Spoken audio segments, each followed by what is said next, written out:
The whispers within the historic corridors of the British monarchy have finally solidified into an undeniable reality that has sent shockwaves through the global community. King Charles has taken a definitive step that completely alters the internal dynamics of the royal household, effectively stripping Queen Camilla of her long-standing administrative oversight regarding the crown's vast residential and commercial property portfolio. This monumental decision, which many inside the palace walls are calling a quiet revolution, did not arise from a simple domestic disagreement or a brief family dispute. Instead, it was the culmination of a high-stakes legal battle centered around the tenancy of Bagshot Park, a confrontation that ultimately exposed a critical administrative error so profound that senior palace advisors were left with absolutely no choice but to demand a total reversal of policy before the institutional damage became permanent. The power over these massive assets has now been transferred directly into the hands of Prince William and Princess Catherine,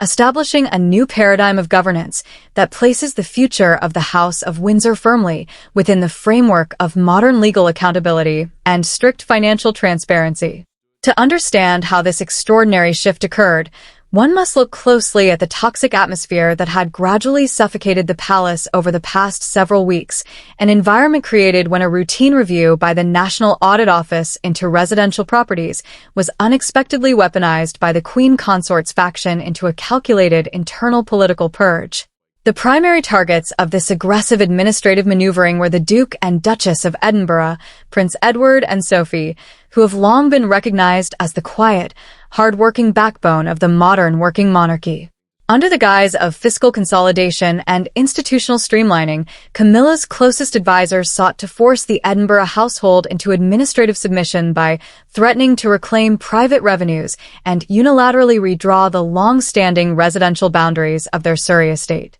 This strategy, however, was born from a fundamental and incredibly dangerous miscalculation regarding the rigid reality of constitutional property law. Operating on a superficial understanding of royal privilege, the Queen Consort's inner circle erroneously assumed that the traditional hierarchy of the crown could simply supersede the sanctity of a binding legal contract, a mistake that brought the institution to the very brink of a catastrophic, public-facing fracture. The escalating confrontation was not resolved by the king's initial diplomatic intervention, but rather by the swift, clinical, and surgical intervention of Prince William and Princess Catherine. In an unprecedented display of constitutional mastery, the heir to the throne and his wife stood as the ultimate shield between a misguided administrative overreach and the long-term survival of the royal family's reputation. By presenting cold, unassailable legal evidence and highlighting the ruinous incompetence displayed by those who initiated the purge,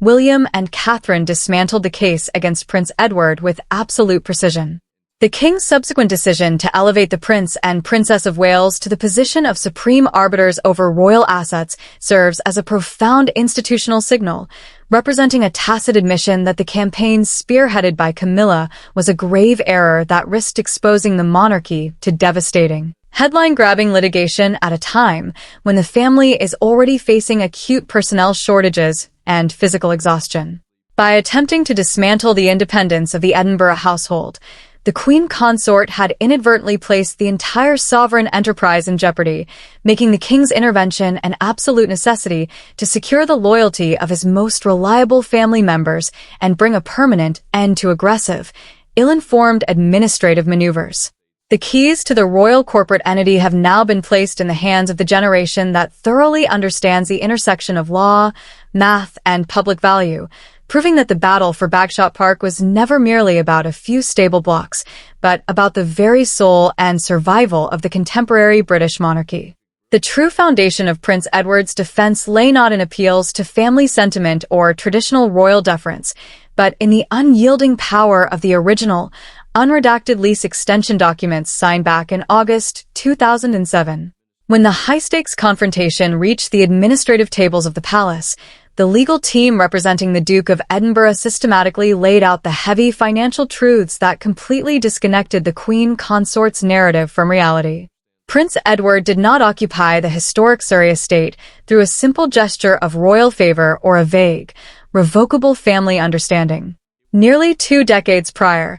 The Duke had paid an immense, market-tested upfront capital premium of £5 million in cash directly to the Crown estate to secure a 150-year lease extension, ensuring long-term stability for his household. Furthermore, he had invested an additional £1,380,000 of his private funds into the structural preservation and intensive renovation of the property, expenses verified by meticulously maintained financial records. Edward's legal counsel argued with devastating precision that because the full capital premium had been paid up front, the Crown estate and the Treasury had already been fully compensated for the property's value, meaning the annual income of £130,000 generated from subletting the converted stable blocks as commercial offices was not an exploitation of the taxpayer, but a contractually protected return on a massive private investment. These commercial clauses were explicitly authorized and fully transparent, designed specifically to make the massive estate self-sustaining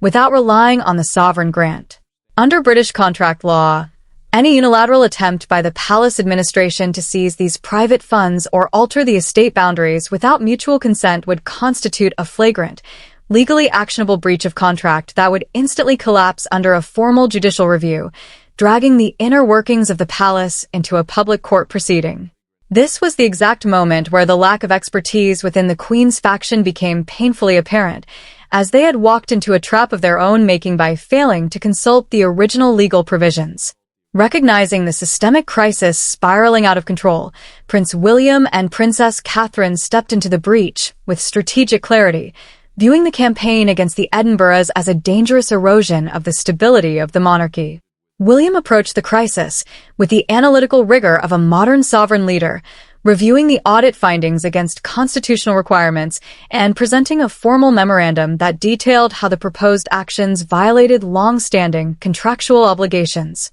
Meanwhile, Catherine managed the broader institutional implications, tracking official duty schedules to prove that Prince Edward and Sophie were delivering vital results on the ground, serving as essential engines of sovereign representation rather than financial liabilities. Their unified stance formed an impenetrable wall that neutralized the influence of the misguided advisors, permanently shifting the internal power dynamics and establishing William and Catherine as the authoritative, logical voices of the modern era. The structural layout of the dispute intensified as the deeper legal mechanisms governing royal property operations were thrust into the absolute spotlight of the palace's inner council. The faction supporting the Queen Consort had fundamentally underestimated the modern corporate-style framework that underpins the Crown estate,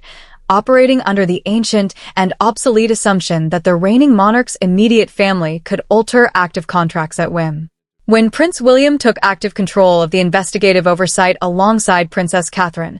they demanded a comprehensive disclosure of all commercial leases involving working royals, effectively transforming what was meant to be a quiet compliance audit into an objective legal masterclass. The legal team representing Prince Edward stood their ground with icy professional calm, continuously referencing the strict provisions of British contract law which established that the dynamic conversion of the historic stable blocks into high-value commercial offices was a fully authorized, transparent revenue stream explicitly designed to offset the immense maintenance costs of the Surrey estate. The £5 million capital premium paid by the Duke of Edinburgh back in August 2007 was not a symbolic token, but a legally binding financial transaction that completely insulated the property from arbitrary palace interventions for the next 1.5 centuries. William systematically presented these facts to King Charles, using detailed financial charts and historical real estate precedents to show that attempting to unilaterally strip the Edinburgh household of their commercial revenues would instantly trigger a formal judicial review, a catastrophic outcome that would expose the royal family's private financial structures to unprecedented public scrutiny and devastating litigation. The Princess of Wales further solidified this defense by presenting an exhaustive performance review of Prince Edward and Sophie, proving to the king that the Edinburghs were delivering irreplaceable public value on the ground at a time when the institution was severely strained by personnel shortages. This meticulous combination of unassailable contract law and undeniable operational dedication completely dismantled the narrative pushed by the Queen's inner circle, leaving her advisors with no credible counterarguments and forcing a massive internal realization that the administration's aggressive maneuvers had walked straight into a legal trap. As King Charles observed the absolute technical superiority of the arguments presented by his heir and his brother, the internal power balance within the palace underwent a permanent and historic shift. The king realized that the survival of the contemporary monarchy depended entirely on professionalism and adherence to the rule of law, rather than subjective domestic agendas or informal traditional understandings. Consequently, the sovereign ordered an immediate and permanent cessation of all administrative actions against Bagshot Park, officially sidelining the influence of the Queen Consort's faction in matters of royal real estate and fiscal management. The keys to the Crown's massive residential and commercial property portfolio were formally transferred to the exclusive oversight of Prince William and Princess Catherine, establishing them as the definitive modern stewards of the institution's wealth and sealing the transition of the House of Windsor into a highly disciplined, legally bulletproof enterprise prepared for the transparency demands of the modern era. The resolution of the internal conflict over Bagshot Park has now officially marked the year 2026 as the definitive turning point for the operational future of the British monarchy. By establishing a clear, legally bulletproof precedent, the House of Windsor has effectively insulated itself against the unpredictable currents of court politics